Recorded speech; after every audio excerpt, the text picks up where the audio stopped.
Hello everyone बच्चों, आज हम क्लास 10th की वर्कशीट नंबर 25 करेंगे।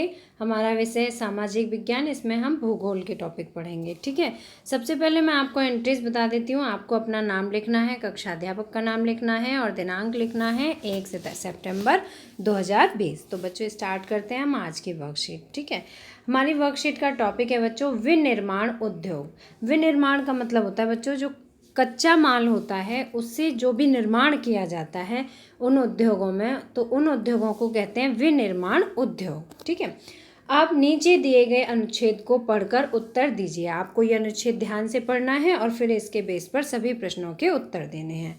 तो स्टार्ट करते हैं। कच्चे पदार्थ को मूल्यवान उत्पाद में परिवर्तित कर अधिक मात्रा में वस्तुओं के उत्पादन को विनिर्माण या वस्तु निर्माण कहा जाता है। बच्चों ये लाइन आपको बहुत अच्छी तरह से याद होनी चाहिए और समझ में आ जानी चाहिए। देखो, कच्चे पदार्थ को, कच्चा पदार्थ आपको समझ आ रहा है, मैं अभी आपको बताऊंगी, जिनसे नई वस्तुओं का निर्माण किया जाता है। तो किसी भी वस्तु के निर्माण में जिन जिन पदार्थों का, जिन जिन वस्तुओं का हम प्रयोग करते हैं तो वो सभी कच्चे पदार्थ कहे जाते हैं।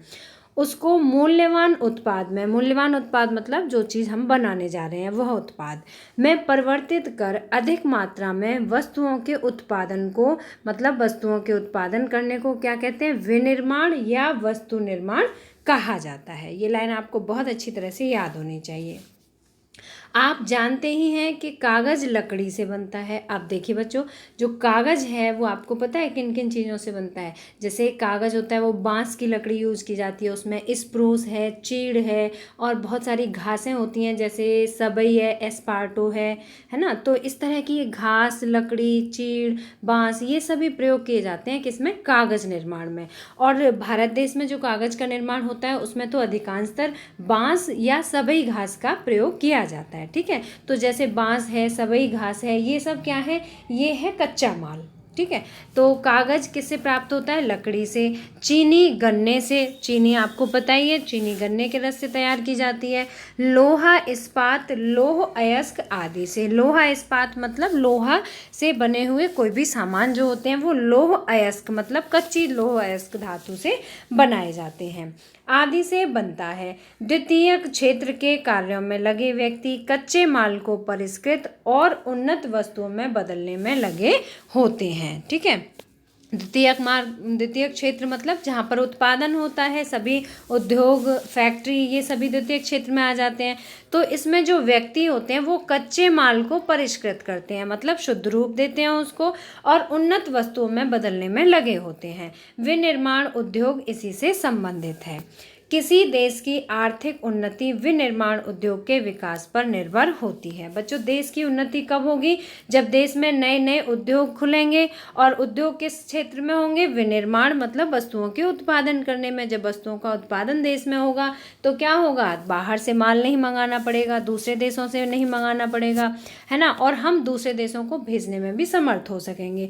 तो इस तरह से क्या होगा, निर्यात हम करने में सक्षम होंगे और आयात हमें वस्तुओं का करना नहीं पड़ेगा। तो उससे क्या होगा, देश की आर्थिक उन्नति होगी। इन उद्योगों को आर्थिक विकास की रीढ़ इसलिए समझा जाता है, इसीलिए देखो जैसे आर्थिक विकास की रीढ़ मान लीजिए मनुष्य के शरीर में रीढ़ की हड्डी होती है कमर में, अगर वो टूट जाए तो क्या मनुष्य बैठने में सक्षम है, नहीं है।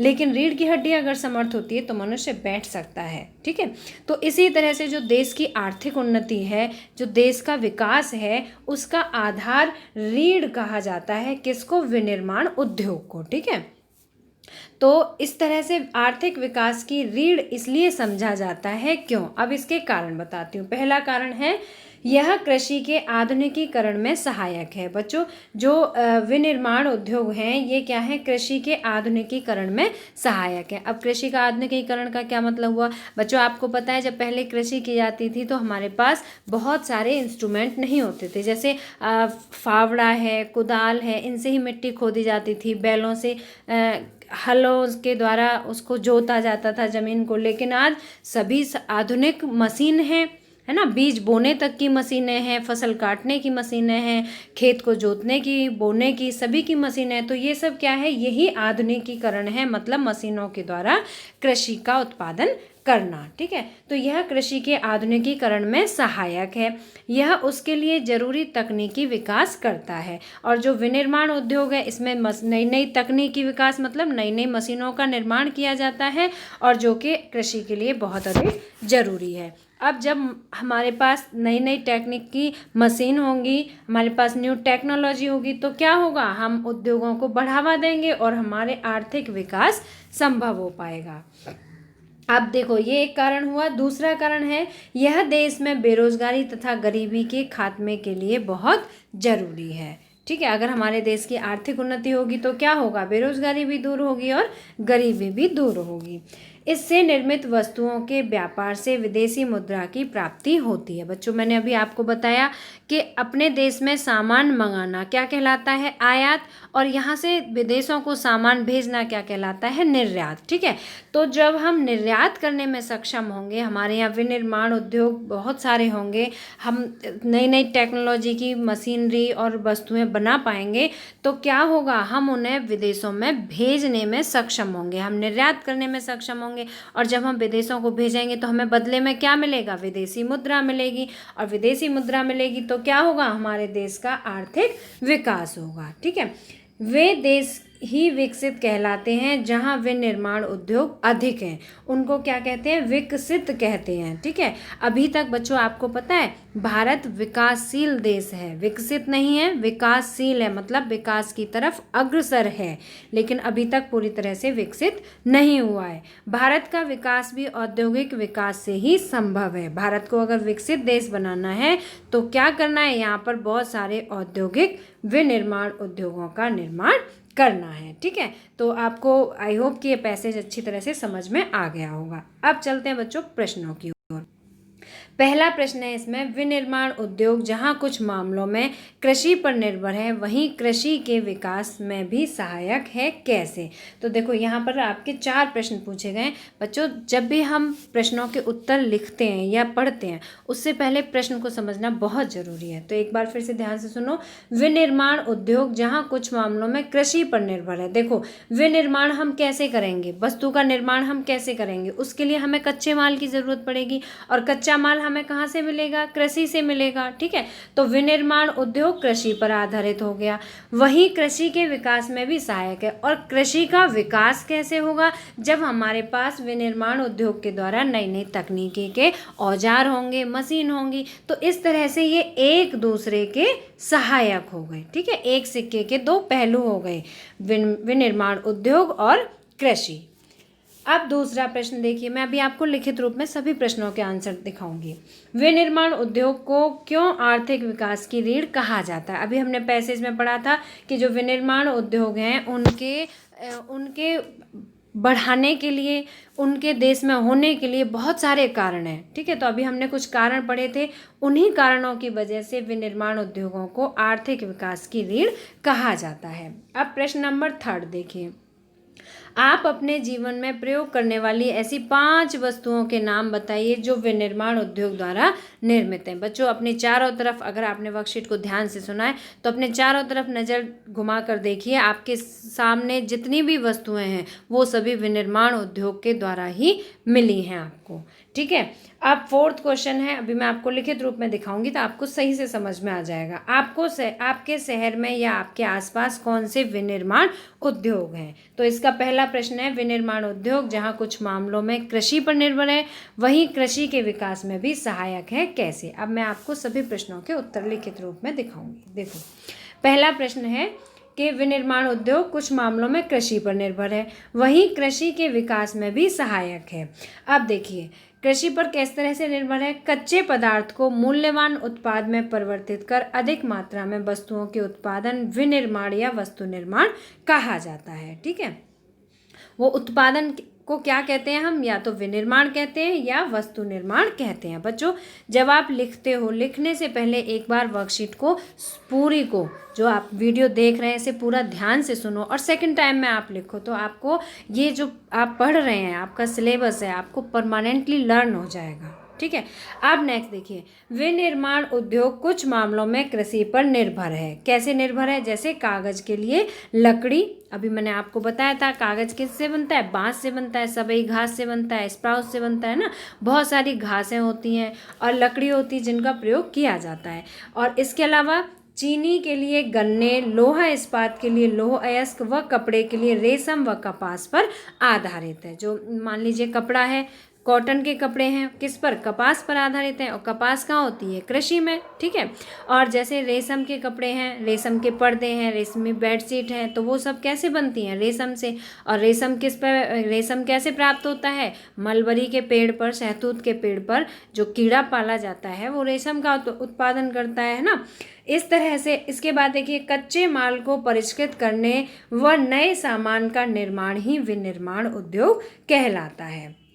अब इसका ये जो हमने पैसेज पढ़ा, इसका मतलब है कि जो विनिर्माण उद्योग हैं वो कृषि पर आधारित हैं। अब हम समझेंगे कि विनिर्माण उद्योग कृषि में कैसे सहायक हैं। तो देखो, विनिर्माण उद्योग कृषि के आधुनिकीकरण में भी सहायक होता है, क्योंकि उद्योग में कृषि कार्य के लिए नई तकनीकी के औजार, खाद निर्माण आदि किया जाता है। ठीक है, ये हमने देखा कि कृषि कार्य के लिए नई तकनीकी के औजार मिलते हैं, खाद का निर्माण भी होता है, जो खाद बनता है, उर्वरक बनते हैं, वो सभी भी फैक्ट्रियों में ही बनाए जाते हैं, है ना। तो ये जो विनिर्माण वाली फैक्ट्री हैं, उद्योग हैं, वो भी कृषि के उत्पादन में सहायक हैं। ठीक है, इस प्रकार विनिर्माण उद्योग कृषि पर भी निर्भर है और कृषि विकास में सहायक भी है। तो I hope you understand this answer very well. बच्चों, जो मैं आपको समझा रही हूँ इसे आप बहुत ध्यान से समझेंगे, तभी आपको याद रहेगा। अब दूसरा प्रश्न देखिए, विनिर्माण उद्योग को आर्थिक विकास की रीढ़ की हड्डी क्यों कहा जाता है? कोई 2 कारण लिखिए। तो देखो, विनिर्माण उद्योगों को आर्थिक विकास की रीढ़ की हड्डी कहा जाता है, इसके कारण निम्नलिखित हैं। पहला कारण है, विनिर्माण उद्योग देश की बेरोजगारी को दूर करने के लिए अति आवश्यक है। यदि देश में बहुत सारे उद्योग होंगे, है ना, उद्योग खोले जाएंगे तो क्या होगा? बेरोजगारों को रोजगार मिलेगा, रोजगार मिलेगा तो क्या होगा? देश की बेरोजगारी दूर हो जाएगी। दूसरा पॉइंट देखिए, विनिर्माण उद्योग में निर्मित वस्तुओं के व्यापार से विदेशी मुद्रा की प्राप्ति होती है। बच्चों, मैंने अभी आपको समझाया था वर्कशीट में कि जब हम सामान निर्माण करने की कैपेसिटी होगी तो हम उसे निर्यात करेंगे। हम अपने देश की आवश्यकताओं से अधिक अगर हम उत्पादन कर सकते हैं तो हम उसे निर्यात करेंगे, और अगर हम निर्यात करेंगे तो क्या होगा? बदले में हमें विदेशी मुद्राएं प्राप्त होंगी। तो इस तरह से, इसी कारण से, यही कारण है जो ये विनिर्माण उद्योगों को देश की आर्थिक विकास की रीढ़ की हड्डी कहा जाता है। अब प्रश्न नंबर 3 देखिए, आप अपने जीवन में प्रयोग करने वाली किन्हीं 5 वस्तुओं के नाम बताइए जो विनिर्माण उद्योगों द्वारा निर्मित होती हैं। बच्चों, एक बार आंसर देखने से पहले अगर आपने वर्कशीट को बहुत ध्यान से सुना है तो अपने चारों ओर देखिए कि क्या क्या चीज़ें हैं जो विनिर्माण उद्योगों से प्राप्त हुई हैं। जैसे मैं आपको बताती हूँ, पंखा। ठीक है, पंखा है, पंखा किससे बना होता है? लोहा से, है ना। तो ये किससे प्राप्त हुआ? हमें कच्चे लौह अयस्क से, है ना। दूसरा देखिए, बेड, आप सभी बेड पर सोते हैं, पलंग पर सोते हैं, वो किससे बना होता है? लकड़ी से, है ना। लकड़ी कहाँ से आती है? पेड़ों से। तो ये सब क्या है? ये विनिर्माण उद्योगों के द्वारा ही ये चीज़ें बनकर हमें प्राप्त हुई हैं। और विनिर्माण क्या होता है? कच्चे माल से जब नई वस्तुओं का निर्माण किया जाता है तो जिन उद्योगों में किया जाता है तो उन्हें विनिर्माण उद्योग कहते हैं। तीसरा है पर्दा। पर्दा देखिए, रेशमी हो, सूती हो या सिंथेटिक पर्दे हैं, तो ये सभी कम फैक्ट्रियों में बनते हैं। ठीक है, पर्दा भी कृषि पर आधारित हो गया। नेक्स्ट है 4 टूथपेस्ट। आपको पता है, आप टूथपेस्ट में बहुत सारी जड़ी औषधि पड़ी होती हैं ना, तो ये सब कहाँ है? कृषि से मिलती है। जैसे लौंग है, पेपरमेंट है, तो ये सब चीज़ें क्या है? हमें कृषि से मिलती हैं। फिर देखिए, शर्ट, आप जो भी कपड़े पहने हैं ये हमें किससे मिलते हैं? अगर आपने कॉटन पहना है, सिल्क पहना है, या जो भी आपने पहना है, तो वो सभी क्या है? कच्चे उद्योगों से, पहले कच्चे माल से उनको विनिर्माण किया जाता है, तभी वो किसी रूप में ढलते हैं, उनसे कुछ वस्तुएं तैयार होती हैं। जैसे शर्ट है, कुर्ता है, सलवार है ना। तो ये सभी कपड़े कैसे हैं? विनिर्माण उद्योगों में निर्मित किए जाते हैं। प्रश्न नंबर 3 हो गए आपके। अब चलते हैं प्रश्न नंबर 4 की तरफ। आपके शहर में या आसपास कौन से विनिर्माण उद्योग हैं। ठीक है, तो आपको बताना है मैं दिल्ली शहर में रहती हूँ, मेरे शहर में निम्नलिखित विनिर्माण उद्योग हैं जहाँ पर निर्माण किया जाता है। जैसे अचार बनाने की फैक्ट्री, मान लीजिए आम का अचार है तो आम भी तो एक कृषि से ही प्राप्त हो रहा है, खेती होती है, आम के बाग होते हैं, बागान होते हैं, वहाँ से है ना, नींबू हैं, आम है, तो ये सभी अचार बनाने की फैक्ट्री विनिर्माण उद्योग है। दूसरा है बिस्किट बनाने की फैक्ट्री, रेडीमेड गारमेंट्स की फैक्ट्री, गत्ते के डिब्बे बनाने की फैक्ट्री, आइसक्रीम बनाने की फैक्ट्री। तो इस तरह से आप बहुत सारी फैक्ट्री जो भी आपके आसपास हों आप वो लिख सकते हैं। ये सभी विनिर्माण उद्योग के ही भाग हैं। बच्चों, अगर आपको वीडियो पसंद आए तो लाइक शेयर जरूर करना, और अगर अभी तक आपने सब्सक्राइब नहीं किया तो सब्सक्राइब जरूर करना। मिलते हैं फिर इसी तरह के नेक्स्ट एजुकेशनल वीडियो में। Till then bye bye, good luck to all of you.